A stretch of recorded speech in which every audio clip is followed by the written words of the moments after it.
Hey guys, this is our video on Neirot Shabbat, on Shabbos Candles, Halakat Neirot. This is the first in a series of probably 2 videos for Halacha. As usual, please follow along, take notes, and you'll be able to use your notes on a quiz that we'll have when this is done. Please also write down any questions or thoughts you have while you're going through this so that you can share them when we discuss what we learned in class. All right, here we go. We begin with the Talmudic source for the obligation to light candles. It's a very, very brief one. It's 4 words. Hadlakat neirot b'Shabbat chova. Lighting Shabbos candles is a chova, otherwise known as an obligation. You are required to light Shabbos candles, period. Now, this leaves a lot to the imagination. What's the reason for this obligation? What exactly is the obligation? There's a lot of discussion, mostly in the Rishonim and Achronim on this. There are other Gemaras that mention lighting candles, but in terms of the general obligation, this is really it's 4 words, which leaves it open to interpretation.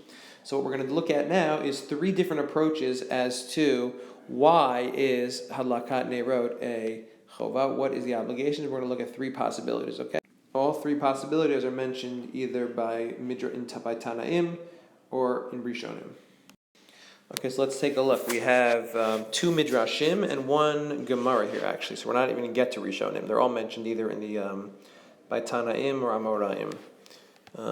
This actually might be a Tana too. I'm not sure. Okay. Anyway, talking to myself here. Okay, so let's look at the first one. Midrash Tanchuma Hadlakat Ner HaNer Dichtiv, as it says, the Karata LeShabbat Oneg. Shabbos is supposed to be called an Oneg, something that you enjoy. So clearly, the first reason for lighting Shabbos would be because of Oneg Shabbat, because enjoying Shabbat.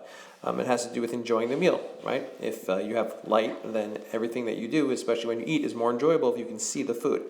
Second reason is another midrash.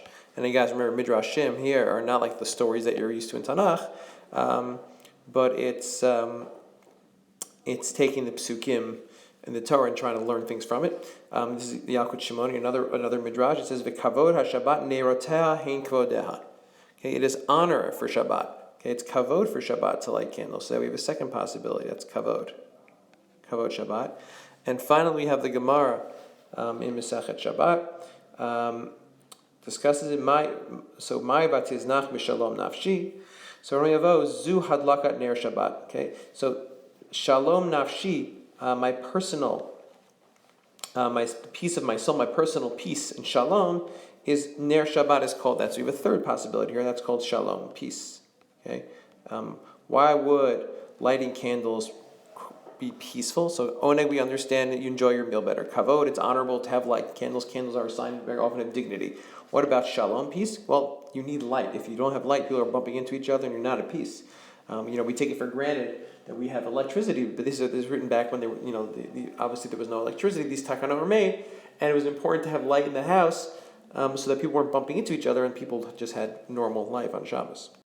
So these are, like we mentioned before, these are the 3 reasons that we have for lighting Shabbat candles. Either shalom, we're actually going to call it shalom bayit, okay, peace in the house, kavod Shabbat or onek Shabbat, and then we're going to talk about in class, right, we actually learned about this last time, we're going to have to ask ourselves the following question, that is, lamai nafka mina.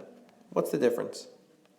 Why do I care if it's Oneg Shabbat or Kavod Shabbat or Shalom Bayit? Do I have to light no matter what? What does it matter what the reason is? So we're going to see some nafkamina, some halachic situations where depending on which reason you take, the halacha actually might change. Before we get to that, though, we're going to look at the obligation a little further. We start with the opinion of Rav Moshe ben Maimon, Rambam. Who is the obligation on? Is it an action that you have to do, or is it just to make sure the candles are lit? So if you look at the Rambam, both men and women are obligated to make sure that there are candles lit in the house on Shabbat, right? There must be in their houses lit candles, lit candle, not they have to light it. So it's not the action. It's not an action. Sorry about that. It's not an action. There's no active, you have to light Shabbos candles. So if that was true, everyone in the house would have to light a candle themselves. Or you have to appoint a shliach to do it for you. In this case, no, just make sure that the candles are lit. You don't actually have to be the one who lights it. So as long as you know someone's lighting candles in your house, as long as you know that the candles are being lit, then you're okay as long as they were lit in the proper manner, which we'll discuss going forward. Okay, we take a look at these reasons further, which we saw sources for in Midrashim and the Gemara. Now we're going to see more also in Rishonim. So Rashi tells us why is there an obligation? What's the chova? It is, right, we said Neirot Shabbat chova. It's an obligation. Whatever it is, but Shabbat chova. It was like 4 words, whatever it is. So Rashi says it is part of kavod Shabbat. Kavod Shabbat who? She'ein su'udah chashuva el makom, or a meal is not significant without light. So clearly Rashi is telling us, by the way, that even though it's kavod Shabbat, it has to do with the meal. So according to Rashi, the candles have to be there around the meal, but it adds significance to the su'udah Shabbat when there are candles. Similarly, Tosfot says that the chova of Shabbat is also to place near the meal. However, Tosfot says that the reason is because of oneg, because you will enjoy the meal better. So you have machloket here between Rashi and Tosfot. They both agree that it has to enhance the meal. The question is it kavod Shabbat or is it oneg Shabbat? Again, we can talk about the differences a little bit later. And again, we have this Gemara in the Talmud Bavli, in Masechet Shabbat, which talks about the fact that Shabbos candles have this added additional factor, the fact that they create shalom bayit. Again, it's on Shabbos, you can't light a candle, so let's make sure you have candles lit in the first place. And why is it shalom bayit? So we have 2 possibilities. Rashi says it's not pleasant to sit in the dark. That's Rashi's opinion. And the Mishnah Berurah's opinion is that you don't trip, you don't fall. You don't trip over things. Again, there might be a nafkamina between the two. What happens if instead of lighting candles, you just clear out everything off the floor and you move all your furniture out? You're in an empty house. What if you're living in a tent for Shabbos and you're not even planning on leaving your tent, right? So you're not going to trip and fall if there's no light. You're just in a tent. There's nothing there. What if you clean out the whole house? So according to Mishnah Berurah, perhaps you wouldn't have to light candles. So at least the shalom bayit part wouldn't matter. You wouldn't have to make sure that you don't trip. That there's enough light that you can see where you're going. According to Rashi, you'd still need to light candles because it's not pleasant to sit in the dark. So there are differences between the two. Now, what we were just talking about is the idea of lamai nafkamina. What's the difference? So why do I care if it's for kavod Shabbat or oneg Shabbat or shalom bayit? Why does it matter? So we're going to bring a couple of cases where the halach would change depending on what the reason is. These are all, again, we ask lamai nafkamina. And I'm going to ask you here to fill this out yourself. I'm going to give 1 example. So let's start. Let's say there's already light in the house. You still have to light Shabbos candles. Well, let's see.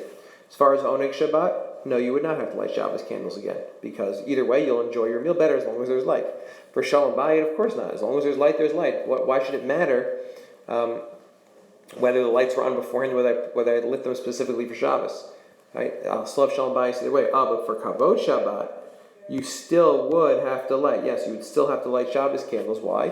Because it's not kavod Shabbat to light candles on Tuesday, and they just happen to be on, or the lights in my house happen to be on, so whatever. So it'll be light for Shabbos. But kavod Shabbat means lighting specifically for Shabbos. So that's 1 example of where there would be a nafkamina between the 3 reasons. I want you guys to try to fill out the next 2 based on, take the situation and fill it out. If there's no room on your on the slides because it's too small, so just make up your own tiny chart. Or your own non-tiny chart. Any chart size would be fine. And we'll go over it in class, see what you guys came up with.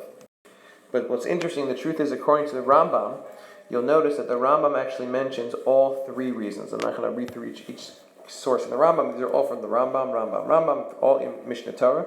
First, one time he says, Mishum Shalom Beito. He has L'Kavod Shabbat, and his B'Shezeh B'chal Oneg Shabbat, who lighting candles is also part of Oneg Shabbat. So, all the nafkaminas that we saw earlier are only according to those opinions that say, okay, this is the one reason, it's not the other 2. But according to Rambam, all 3 of these reasons are in play every Shabbos, and therefore you got to make sure that you're covering your bases. Is bases a word? Bases is not a word, but it means you're covering your bases by making sure make sure that whatever you do, it fulfills shalom bayis, it fulfills kavod Shabbat, and it fulfills oneg Shabbat. So, for example, if we would go back to this chart again. So, if you only held the reason for Shabbos candles was shalom bayis, then if there was already light on, you wouldn't have to light again. If you felt the only reason is oneg Shabbat, then if there was light on already, you wouldn't have to light again. If you felt the reason was only kavod Shabbat, then you would have to light again.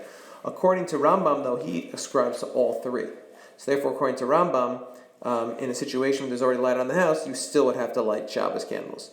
I guess I'll just keep going on the rest of the chart while we're at it. So what about it? Is it enough to light in one room, or does every room need lights? Well, For Oneg Shabbat, we'll go back to Oneg Shabbat. For Oneg Shabbat, every room does not need lights. Only where the food is would need lights.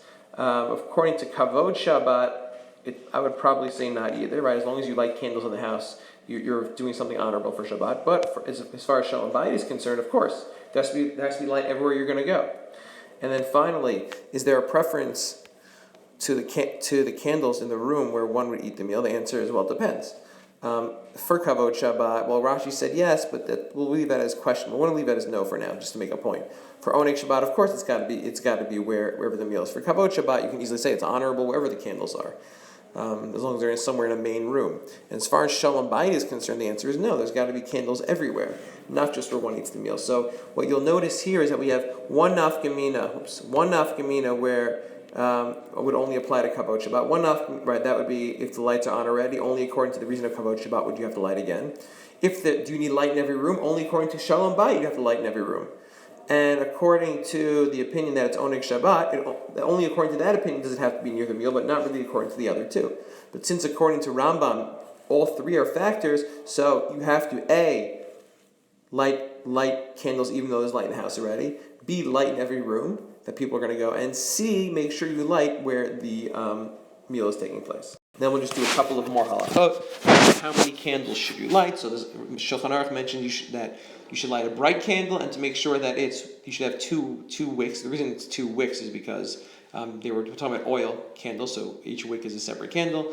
2 candles is the same thing. 1 for Zachor, 1 for Shamor. And the Ramah writes you should have 3 or 4, and such as the minhag people very often light for the number of people in their family. So now we're asking, where is the main lighting? Right, where are you lighting candles? That's really the most important candle lighting. And the nafkamina being, well, where do I make my bracha? So according to the Ramah, it's the one that takes place on the table, not in the rest of the house. And that's what the Mishnah Berurah says. The one that's near your meal, that's the one you should make a bracha on, which makes sense because it's really covering all 3. Right? You get Oneg Shabbat because now you see your food. You have Kavod Shabbat because it's lighting candles is honorable. It's in the main place that everyone sees it. And it's Shalom Bayit because now this room is lit up and everyone could just be happy sitting in a room where there's light. Okay, do you have to turn the lights off before you light candles? Let's say you're lighting in a room where the lights are on already. You have to turn the lights off, then light candles, and turn the lights back on. So there's actually a machloket among the poskim whether that's necessary. Do you make a bracha if there are lights on already? Since there's a machloket, the Shmirat Shabbat Kehilchata, this is a much more contemporary sefer written in the last 30, 40 years, whatever it is. Suggests that it's better to turn off the lights, light candles, then say the bracha, and then turn on the lights or set the timers, because that way you are fulfilling all the opinions. Again, as far as Kavod Shabbat, it shouldn't make a difference if the lights are on already.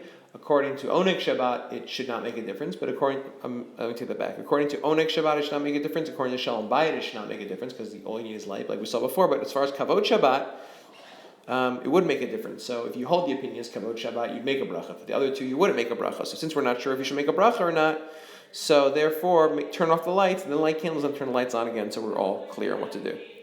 Okay, what if there's a lot of different people in one place?